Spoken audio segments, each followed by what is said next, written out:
Dune Awakening, ladies and gentlemen. I just played through the latest patch and what can I say, we haven't tested it well, have we?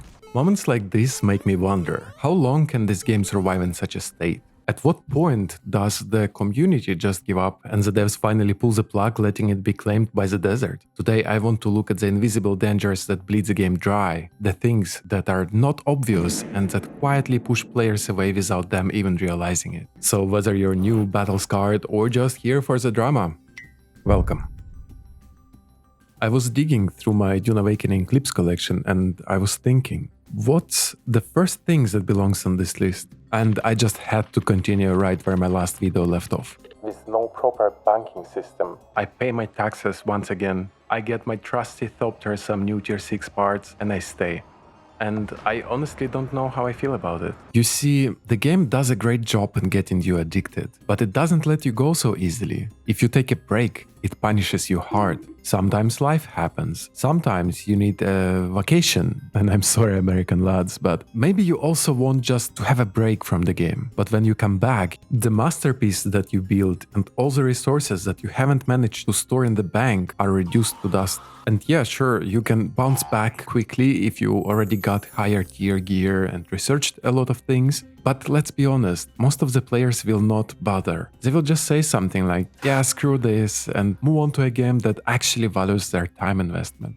And if being punished for touching grass wasn't bad enough, here's what you get if you decide to stay. Another huge problem is the technical mess from sloppy, half-tested updates. Do you remember the D6 island wipe? They dropped a patch in the middle of the week that suddenly put a PvP control point on the island during the server reset, and the timing was absolutely terrible. People were at work or asleep, and in just a few hours, the whole little city built on that island got ripped apart across all the servers. Do you even realize how much of endgame gear was lost in this mess? Or the last patch that made the PvP lab loot unlimited absolutely economy breaking, and the worst part is that it was reported on test servers but somehow still made it to live. How does this happen? Other games roll out test servers months in advance and actually fix bugs before shipping. And here we get daily hotfixes that eat hours of player time and create more problems than they solve. It is exhausting. In the context of updates, I find this clip from the beginning of the video especially funny because this exact door and this exact vehicle were featured in the trailer together, but oh well, let's move on to something that was intended but not really thought through. And I'm talking about quests, and specifically their pacing, because some of the quests could have been emails. First of all, why is this flying minigame even here? I genuinely don't understand. Is it cut content like this inventory slot or those items that literally do not exist? And why do we have to fly way more often than needed? If there is no actual item to carry, no important story event happening, why are we flying at all? We literally have this button here for some quests. Why can we not use it more often? Loading screens, especially in the cities, are eternal. And don't even get me started on running from Harko landing pad to the Swordmaster. It kills the quest pacing and just burns players out. But hey, at least the faction balance makes up for it, right? Right? Wrong. Right now there are only 2 factions, with some distant rumors about a 3rd faction being in development, and the way they were introduced was pretty weird in terms of balance purposes. It was very one-sided and there was an obvious who is the a-hole here moment. So as a result, me and from my experience the majority of players joined the Shrek team. And yes, I know that Arthritis aren't saints and they have some questionable morale lore-wise, but the intro sequence was clear and on my server basically everyone joined them. Now every Landsrat week looks like this, and if you're a Harkonnen, that must suck. But yeah, there is a betrayal option. You can switch sides once, but really, who's going to do that before the Fremen faction shows up? I mean, the 3rd Fremen faction. I mean, come on guys, who else can it be? That's the only faction that would actually make everyone happy.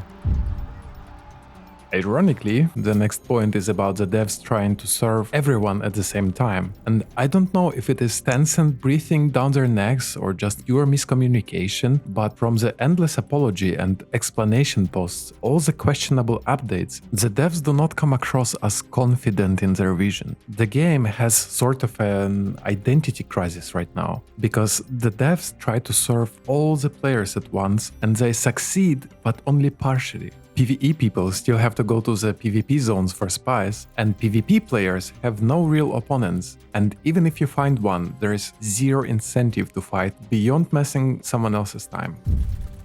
And speaking of PvP, and one sentence is enough here. I crafted tier 6 gear, started doing PvP labs and looking for trouble, but I haven't found any because barely anyone is interested in PvP at all, let alone a fair 1v1 PvP. Just another side of the coin, which is broken endgame.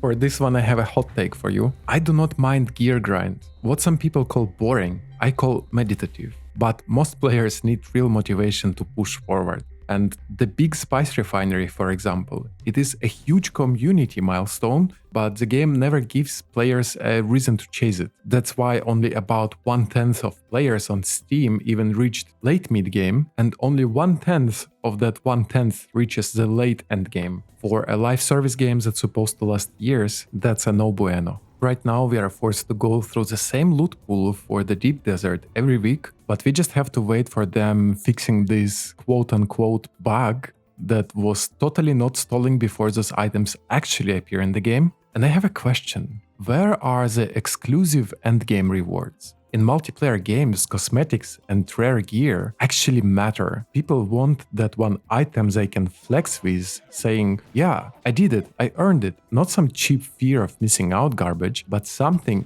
actually tough to get. Right now there's nothing, and there will be even less in the future. And a side note here, the cosmetics you already earned are character bound, and I don't know who thought it is a good idea, because you cannot take this thing to the new server, not like anyone would want to at all. And a side note to a side note, I wanted to create a character to test it out because I don't wanna lie, but the game is about to receive another hotfix right now at the moment I record the video that will take some time, and I'm getting really sick of it.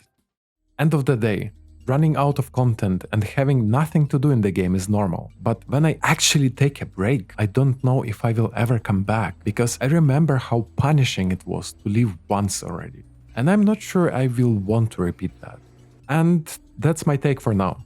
I think these problems combined drain the juice from the game, and I still hope that the devs get a hold of the situation and fix it. Next time we will actually gonna use that betrayal option and we will switch the sides and actually talk about the things that can save the game. So if you do not want to miss it, stick around. And until then, I'll see you guys.